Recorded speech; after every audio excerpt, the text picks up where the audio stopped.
We're talking to Vice Mayor Howard Gentry, Jr., and of course, Mayor, before we had our first commercial break, you were talking about some of your experiences, and I think we sort of got tied around you selling cars. But again, let's pick up at that point and to explain to us some of the things that you've been involved with. Well, of course, and we did in the last segment, and that was just a time in my life where I became aware that I could sell. I could actually sell, but I also experienced people trusting me and believing me because I tried to tell the truth. I tried to do it the right way, and people believed me and in turn bought my product. Well, my life moved on. I went to law school at the Nashville School of Law, and while I was in law school, TSU called and offered me an opportunity to come to work there as Director of Development.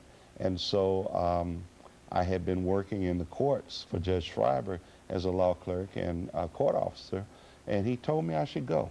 And so I went and spent 15 wonderful years there as an employee and had the opportunity to serve in many positions, Executive Director of the TSU Foundation, Athletics Director, Assistant Vice President for Development, Associate Vice President for Technology and Administrative Services, and it was just a very awesome time there. And that's over the period of years I developed. And then all of a sudden, I had this desire to do more. I wanted to serve the public in a way to the maximum of my ability. And I actually truly felt that politics locally was a way to do it. And so I ran for councilman at large, and I won a historic race. Carolyn Tucker and I were the first African Americans to win. And then I was the chair of the Budget and Finance Committee my second year, and then I ran for President Pro Tem in my third year, and I was successful. And then all of a sudden, circumstances occurred where I became Vice Mayor Pro Tem, and I served that for a year. Then I had to run for the office, had a very tough race against two of my colleagues.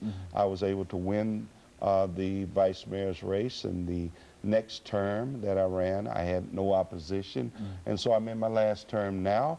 And as circumstances have it, Mayor Purcell has announced that he is not going to run a third term. And so I was looking at it very seriously, and he came to me and told me that he was not going to run a third term, and then I determined that it was time for me to take that next step, and that's where I am. And that is truly a historic step in the city of Nashville, too. And I think you've already mentioned how Nashville has changed over your long life. Speak to that, some of the things, because the very fact that you and Ms. Tucker were successful in those positions, it indicated something then at that time about Nashville, period. You know, I don't dwell on it, but it's just a fact, and especially during this period of the year. You know, life for a guy that looked like me, as I stated earlier, wasn't always the greatest. We had a town, a city that was segregated.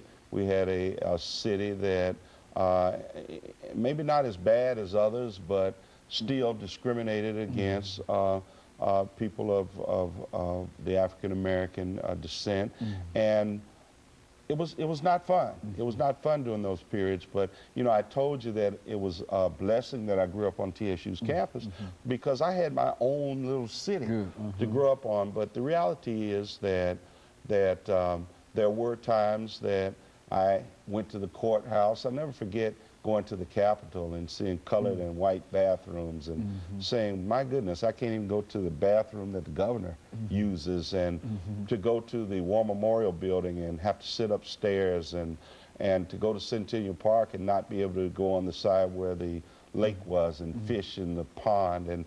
And you know, when I think about those things, that was pretty bad. But the fact is that even though those things were occurring, in my house, my parents were telling me, times are going to change. At church, my preacher, Kelly Miller Smith, was saying, times are going to change. Our teachers were telling us, you need to read these books, though they're second, third-handed, because the words in these books, though the books are dirty and tattered, these words are golden.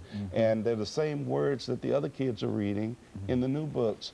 And you need to be prepared to take your rightful place in society when the time comes that society will accept you. Well, of course you don't believe it back in those days, but the fact is that the time did come, and the time has come. And I have been prepared, not just by Tennessee State University, but by this entire city. I've been prepared to take my rightful place, and it's because as I have prepared, Nashville has changed. And Nashville has become now one of the premier cities as it relates to diversity and opening its arms up, not just for African Americans, but people from all nationalities. We have a melting pot here in this city, and though we have a long way to go, we have come a long way, and so it just makes me feel good.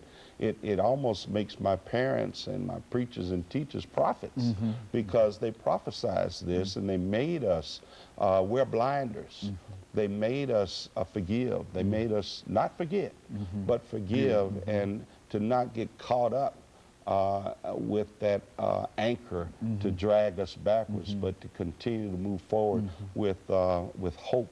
And now here we are, and here I am running for mayor, and feel very confident that I have a very legitimate chance of winning this race, because I believe that Nashville has accepted me, Nashville believes in me, and also Nashville is ready. You know, I'm reminded, as we make preparations for this second commercial break, that I had your father on this show many, many years ago.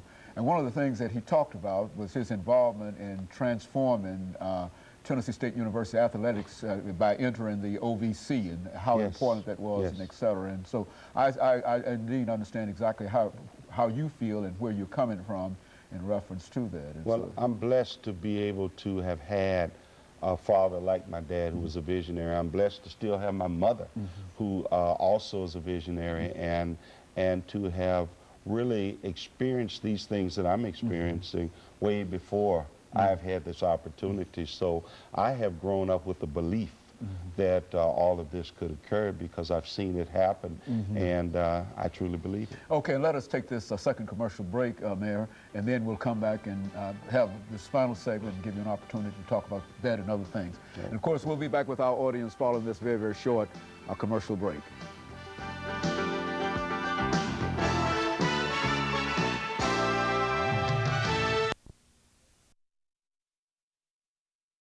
This is a profile